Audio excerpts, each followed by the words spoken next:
nationwide. That's it for the sports. It's 9:08 on the Talk of the Town at 100.7 FM WUTQ with Dave, Jay, and Sam. Thanks to Billy Baldwin for spending some time with us, the actor with that movie on the Hallmark Channel this Saturday, and our own Lori from our staff here at Roser Communications with a brush with greatness in showbiz just the other day. What happened, Lori? You know, it was the most bizarre thing.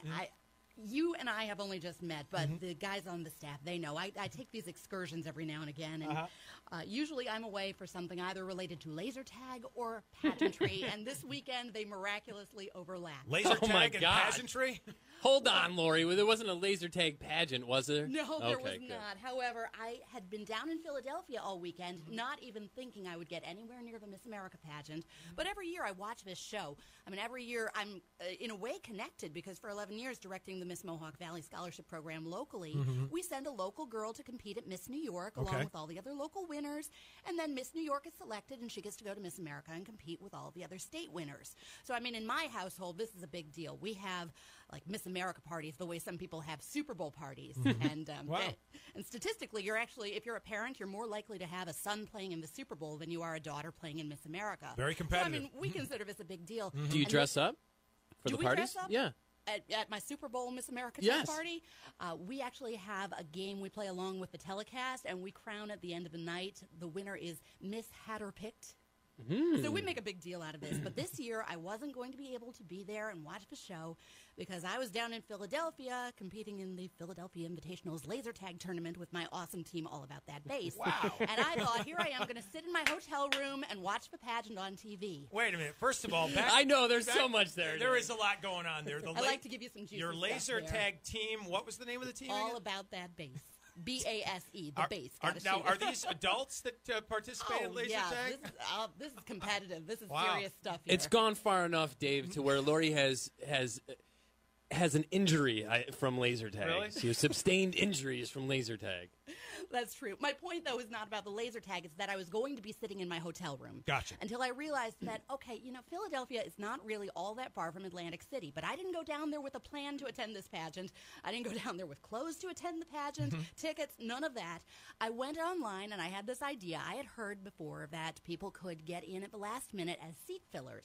Because, you know, when they've got a telecast, you want to have, no gaps in the audience. Gotcha. So Sure. you could go down there, and if you were selected as a seat filler, they'd give you a number, and you'd be standing for long periods of time, but they'd put you in a seat and move you around during the show as people get up during the commercial breaks, things like that.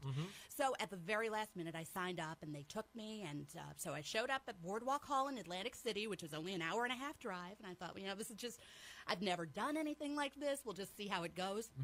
I get into the seat filler line, and they have my name on a list. They check me off, and then the guy, he just takes a liking to me, and he goes in the back, and he pulls out a ticket.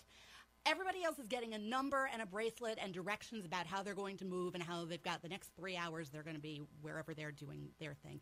But instead, he says, you're no longer a seat filler. This is just a regular ticket. Go enjoy the show. It starts at 9. Wow. So it was fantastic. And the ticket was in row C. So just out of random? Just randomly. I mean, one of those right place, right time kind of deals. I You had weren't no expectation of this. You weren't wielding your laser tag gun or anything, were you? I absolutely wasn't, and I didn't even pull out my pageant credentials or any of that. No, it was just one of those cool things because, here I am. I've got a ticket. I'm going to the show, and I'm going out there, and I'm going to support Miss New York, Jamie Lynn Macchia, who we're crossing our fingers because there's the possibility she might be the one to make history.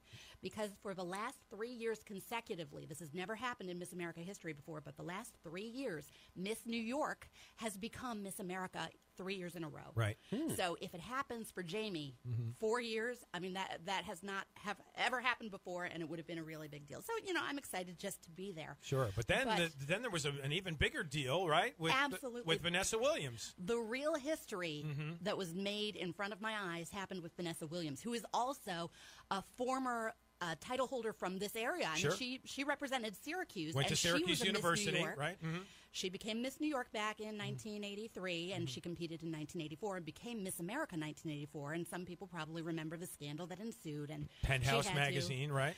Yes. So in the last 6 weeks of her reign, she had to resign. So for 32 years now, she's been probably the most famous Miss America ever, and yet has had no affiliation with this organization, has never been back to the pageant. So, former Miss America, Vanessa Williams, she is at the pageant for the first time in 32 years. And this is a big deal in pageant land, and also just because Vanessa is Vanessa. So she is announced a few days in advance that she's going to be the head judge for the night, which is, kind of a big deal.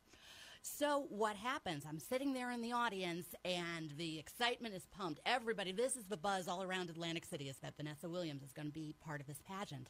And she comes out, and she performs Oh How the Years Go By as this beautiful montage of what happened, both her being crowned, a bit about the fall of grace, what happened to her thereafter.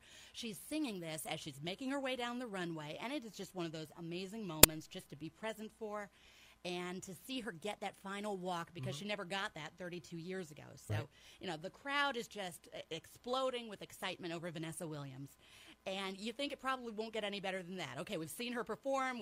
I can't believe I'm sitting here watching Vanessa Williams singing live and getting this final historic epic moment. But it gets a little bit better because they go to a commercial break. During the commercial break, the crowd is still just going completely wild over this. And there's a chant of, "We love you, we love you, we love you." So this was unexpected. Nobody knew that she was going to be there, really? It was known that she was going to be there. We weren't entirely sure what was going to happen. There was a rumor that something big was going to happen in the first 10 minutes. So, to me, something big was just seeing her perform. Right. But the really big thing, I think, the history that got made here was that after the commercial break, after this explosion of love for Vanessa Williams, 32 years, time heals all wounds, and the CEO of the Miss America organization, Sam Haskell, he comes out and he apologizes to her on behalf of the current organization on national TV, and it was, anybody who saw it, it was a beautiful moment, and it just really a historical culmination of the fall. She obviously picked herself up. She became this amazing entertainment success story. And then she finally, after 32 years, got her moment in the spotlight on that runway. And she got a little bit of acknowledgement and restoration from the Miss America organization. So she's back as a former Miss America, and it was just very cool to unexpectedly be in a place to see all of this unfolding in front of my eyes. So you made a good decision to leave Philly and go to Atlantic City, and you were part of a big event. That's really cool. Oh, my goodness. Yes, it certainly beats watching it and eating Oreos in my hotel room, seeing it on TV. Nice. Well, thanks, Lori. Appreciate it. And we're going to try and make somebody have another memorable event this Thursday night at the anniversary banquet for the rescue mission, and we're giving away tickets the next couple of days.